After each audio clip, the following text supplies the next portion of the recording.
आज अपन बच्चों पढ़ेंगे उत्तक संवर्धन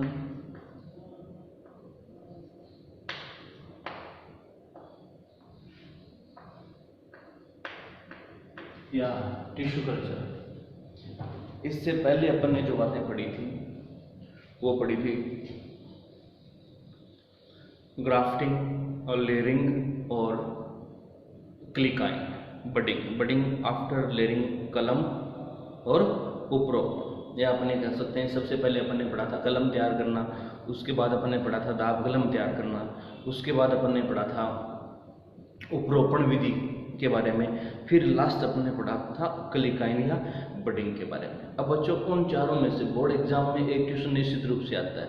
क्वेश्चन किस प्रकार का आता है? जैसे क्वेश्चन ये आ गया कि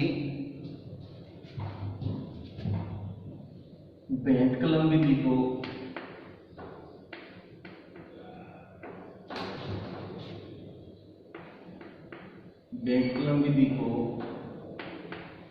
सचित्र समझाइए।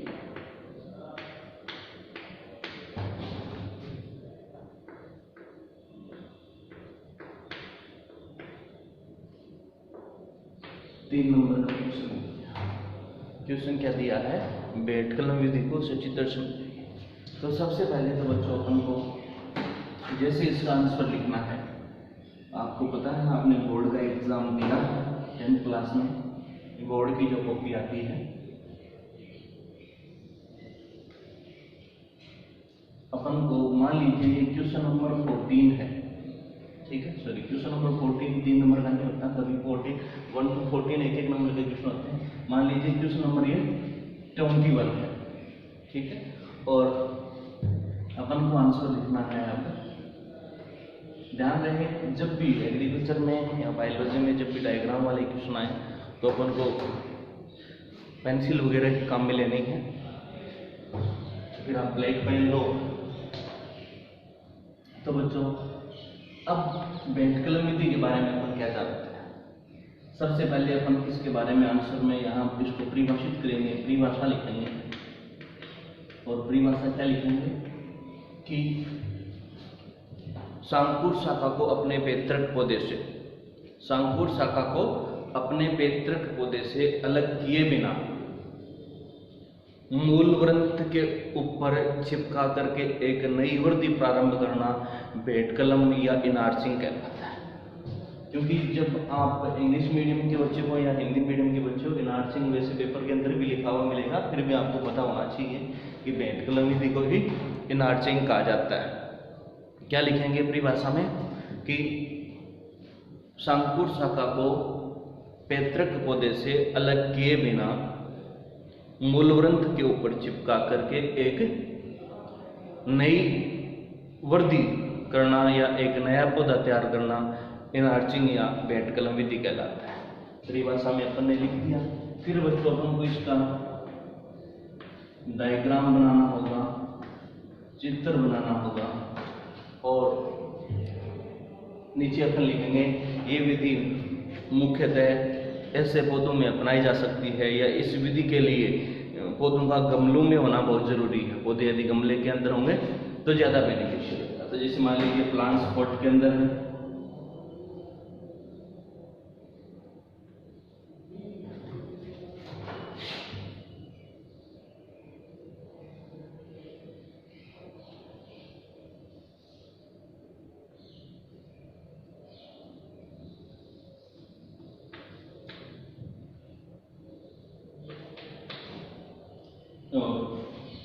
ऐसी शाखा का चयन करेंगे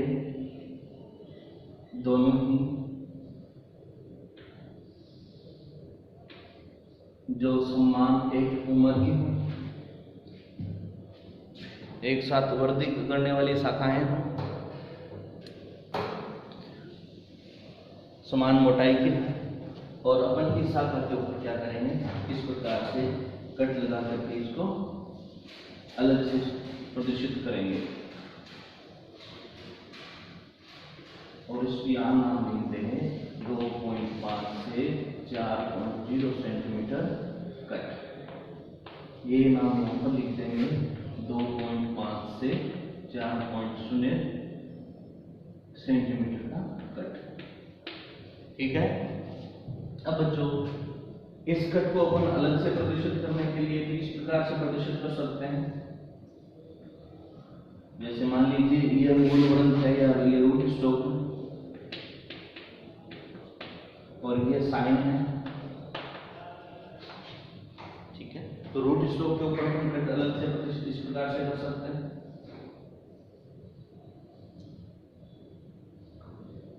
इसी प्रकार अपन साइन पर भी अलग से कट प्रदर्शित कर सकते हैं।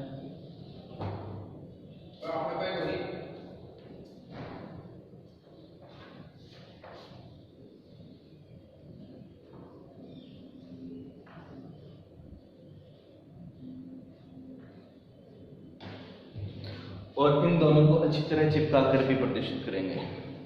जैसे अच्छी तरह से चिपका दिया और चिपकाने के बाद ग्राफ्टिंग टेप से बांध देंगे और ग्राफ्टिंग टेप से बांध करके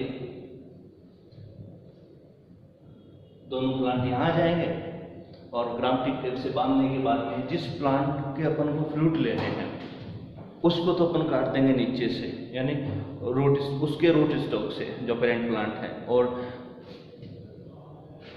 फ्रूट वाले भाग को ऊपर की तरफ बढ़ने देंगे। जिसके फ्रूट नहीं लेने हैं अपन उसको नीचे से काट देंगे। जैसे मान लीजिए ये दोनों ब्रांचेस को इस प्रकार से जोड़ा जाएगा।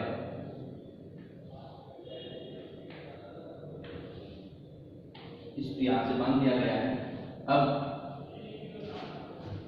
इसके अपन को फ्रूट लेना है, इस भाग को नीचे से काट देंगे, इसका रूट स्टॉक लेना है, इसको ऊपर से काट देंगे, तो एक नई वृद्धि प्राप्त। फिर आपको उदाहरण साधारणतः ये विधि आम के अंदर अपनाई जाती है। तो आपको एक नंबर परिभाषा के, एक नंबर डायग्राम के, एक नंबर इस विधि के विवरण के या उदाहरण सहित एक एक नंबर आपको मिलेगा। नेक्स्ट है बच्चों अब अपना ऊपरी भूस्थानी।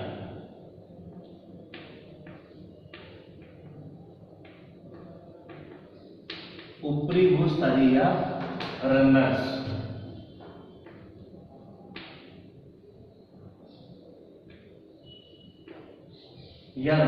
इसमें क्या होता है, विशेष प्रकार के तने होते हैं पौधे के जो भूमि पर इस प्रकार से रेंग करके या लेट करके वृद्धि करते हैं। विशेष प्रकार के तने जो भूमि पर रेंग करके या लेट करके वृद्धि करते हैं। जैसे ही भाग भूमि के संपर्क में आता है, जैसे मान लीजिए ये इसका यहाँ वाला भाग भूमि के संपर्क में आएगा तो ये यहाँ जड़ें विकसित कर लेंगे, यहाँ जड़ बनानी प्रारंभ कर देंगे और एक इस भाग को अपन काट करके नई जगह रोपित भी कर सकते हैं। इस प्रकार की वृद्धि करने वाले और प्रवर्धन अपनाए जाने वाले पात्रों को ऊपरी भूस्थानी के नाम से जाना जाता है। उदाहरण में अपन पढ़ सकते हैं, ऊपरी भूस्थानी का उदाहरण होता है स्ट्रॉबेरी। ऊपरी भूस्थानी का उदाहरण है स्ट्रॉबेरी। ऐसे विशेष प्रकार के तने जो भूमि के ऊपर रेंग करके लेट करके वृद्धि करते हैं तथा जो भूमि के संपर्क में जहां आए वहां अपनी जड़ें विकसित करने लगते हैं। उदाहरण में है अपना ऊपरी भूस्थानी का स्ट्रॉबेरी। नेक्स्ट है बच्चों अंतः भूस्थानी।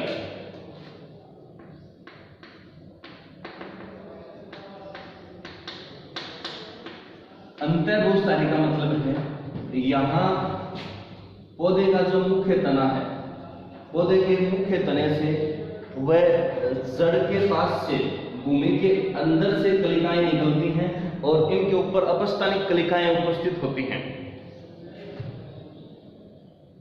पौधे के तने के पास से भूमि के अंदर से जड़ वाले भाग से कुछ कलिकाएं निकलने लगती हैं, कुछ भाग उभर कर आने लगता है जिसके ऊपर अपस्थानिक कलिकाएं होती हैं और ये अपस्थानिक कलिका क्या करती हैं, नए पौधे का निर्माण करती हैं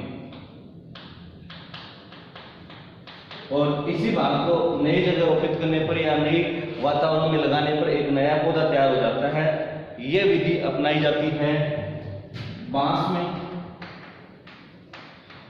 बांस और केला। अंतः भूस्थानी और ऊपरी भूस्थानी दोनों के लिए। अब तीसरा भूस्थानीपन देखते हैं। अब बच्चों है इसको सकर्स बोलेंगे, इसको रनर्स, इसको सकर्स, और एक तीसरा होता है भूस्थानी। भूस्थानी को अपन स्टोलन के नाम से जानते हैं। स्टोलन में अपन ये पढ़ सकते हैं बच्चों कि पौधे के तने से पौधे से तने के आकार में निकलने वाली एक शाखा जिसके अंतिम सिरे जो नुकीला भाग होता है वो जड़ें विकसित करता है। इस प्रकार यहाँ से तने के आकार से निकलने वाली कोई शाखा है, इसका अंतिम सिरा भूमि के अंदर दबी हो जाएगा और यहीं पर जड़ें विकसित कर लेगा। इस प्रकार के प्रवर्धन को या डिवीजन को बोझधारी या स्टोलन के नाम से जानते हैं। उदाहरण दूब घास और पुदीना जानते हो ना, दूब घास और पुदीना में स्टोलन। एक बार पुनः आप सुन सकते हो, रनर्स, सकर्स और स्टोलन। रनर्स का मतलब है कि भूमि के ऊपर लेटकर वृद्धि करने वाले तने जो भूमि के संपर्क में आने पर जड़ें विकसित कर लेते हैं, उदाहरण स्ट्रॉबेरी था। दूसरा था सकर्स। सकर्स का मतलब है कि तने के पास से जड़ वाले भाग से निकलने वाली शाखाएं जिसके ऊपर अपस्थानिक कलिका उपस्थित होती है जो जड़ें विकसित करने का कार्य कर सकती है। उदाहरण में अपन ने बांस और केला पढ़ा। तीसरा है बच्चों स्टोलन या भूस्थारी। स्टोलन या भूस्थारी का मतलब है तने के आकार से निकलने वाली शाखा जो अपने अंतिम सिरे और नुकीले भाग से जड़ें विकसित करने की क्षमता रखती है, उस भाग को स्टोलन या भूस्थारी के नाम से जाना जाता है। उदाहरण है दूब घास और पुदीना। उम्मीद करता हूं कि अच्छे से आपको समझ में आया होगा। धन्यवाद।